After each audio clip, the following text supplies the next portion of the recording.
ராமநாதபுரம் மாவட்டம் திருவாடானை அருகே சரக்கு வாகனம் மரத்தில் மோதி விபத்தில் சிக்கிய நிலையில் சுமார் 1 மணி நேர போராட்டத்திற்கு பின் ஓட்டுநரை தீயணைப்புத் துறையினர் மீட்டுள்ளனர்.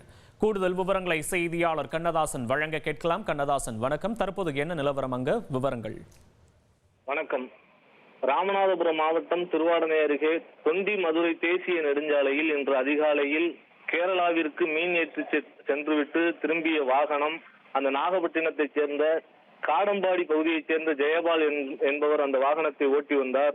அப்போது இன்று அதிகாலை 5:30 மணி அளவில் கண்ணிமைக்கும் நேரத்தில் அந்த ஓட்டுநர் கண்ணசந்த நேரத்திலே அங்கு உள்ள ஒரு வேப்ப மரத்திலே மோதி அந்த வாகனம் விபத்திற்கு உள்ளானது.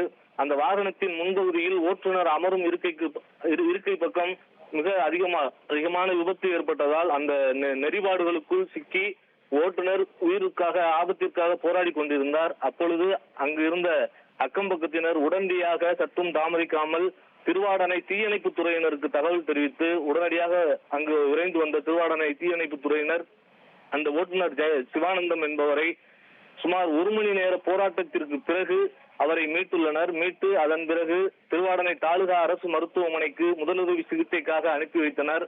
அங்கு சிகிச்சை பெற்ற சிவானந்தம் அங்கிருந்து மேல் சிகிச்சைக்காக ராமநாதபுரம் அரசு மருத்துவமனைக்கு அனுப்பி வைக்கப்பட்டுள்ளார். மேலும் திருவாடானை போலீசார் இது குறித்து இந்த விபத்துக்கான காரணம் குறித்து தீவிர விசாரணை மேற்கொண்டு வருகின்றனர். விவரங்களுக்கு நன்றி கண்ணதாசன்.